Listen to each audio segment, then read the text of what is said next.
بسم اللہ الرحمن الرحیم۔ اس کہانی کا عنوان ہے گڑیوں کے ساتھ ایک دن۔ اپنے آرام دہ گھر کے ایک دھوپ والے کمرے میں ہانیہ اور ازل نامی دو چھوٹی بہنیں فرش پر پیر پہ پیر چڑھائے بیٹھی تھیں۔ ان کی آنکھیں جوش و خروش سے چمک رہی تھیں۔ وہ اپنے سب سے پیارے ساتھی کے ساتھ ایک عظیم مہم جوئی کا آغاز کرنے والی تھیں۔ ان کی پسندیدہ گڑیا روزی اور دیما۔ روزی کوئی عام گڑیا نہیں تھی۔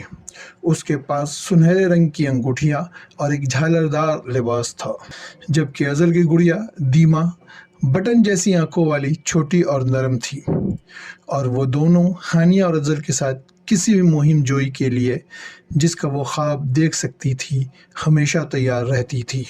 ایک خاص صبح ہانیہ اور ازل نے فیصلہ کی تھی کہ روزی اور دیما کو اپنی چھوٹی دنیا میں ایک دن باہر نکلنا چاہیے۔ ہانیہ نے آہستگی سے روزی اور دیما کو اپنی باہوں میں جکڑ لیا، جبکہ ازل گڑیا کی مناسبت سے جڑے لوازمات سے بھرا ہوا ایک چھوٹا سا بستہ پکڑی ہوئی تھی، جس میں چھوٹی سی پانی کا بوتل اور چائے کی پیالی، کیتلی اور کچھ پلاسٹک کے بسکٹ کیک وغیرہ تھے۔ روزی، آج ہم ایک مہم پر جا رہے ہیں، ہانیہ نے اعلان کی۔ اس کی آواز جوش سے بھری ہوئی تھی۔ تو ازل نے دیما کو بھی ہانیہ کی نقل کرتے ہوئی بولی، ہاں دیما، ہم لوگ ایک مہم پر جا رہے ہیں۔ روزی اور دیما کے ساتھ وہ دونوں اپنے کمرے سے باہر دالان سے ہوتے ہوئے ایک چھوٹے سے شہر میں داخل ہوئی جو انہوں نے کمرے میں بنائی تھی۔ انہوں نے اپنی مہم جوئی کے لیے ایک ہلچل مچانے والے شہر کی تعمیر کی تھی، جس میں بلاکس کے استعمال سے عمارات اور گڑیا کے لیے کرسی، میز وغیرہ بنائی تھی۔ ان کا پہلا پڑاؤ باغیچہ تھا، جہاں سبز گھاس کا ایک چھوٹا سا ٹکڑا اور پلاسٹک کے چند درختوں سے ایک چھوٹا سا نخستان بنائی ہوئی تھی۔ ہانیہ اور ازل نے ایک چھوٹا سا کمبل بچھا دیے، اور ازل نے روزی اور دیما کو احتیاط سے اس پر رکھی، اس بات کو یقینی بناتے ہوئے کہ وہ آرام دہ ہو۔ روزی، تفریح کا وقت ہو گیا ہے۔ ازل ہنس پڑی جب اس نے ان کی گڑیا کو ایک چھوٹی سی کیک پیش کی۔ ہانیہ نے ایک پلاسٹک کی چائے کی کیتلی سے چھوٹی پیالیوں میں چائے اونڈیلی، اور وہ سب اپنی اس مہم جوئی سے کافی خوش ہوئی۔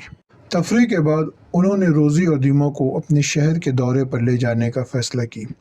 انہوں نے اسے کھلونے کی گاڑیوں سے متعارف کرایا۔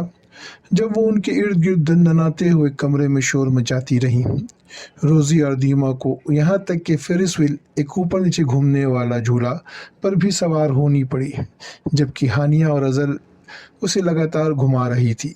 جیسے جیسے دن گزرتا گیا، دونوں بہنوں اور روزی اور دیما کو اپنی چھوٹی سی دنیا میں اور بھی بہت سے دلچسپ مہم جوئی کا سامنا کرنا پڑا۔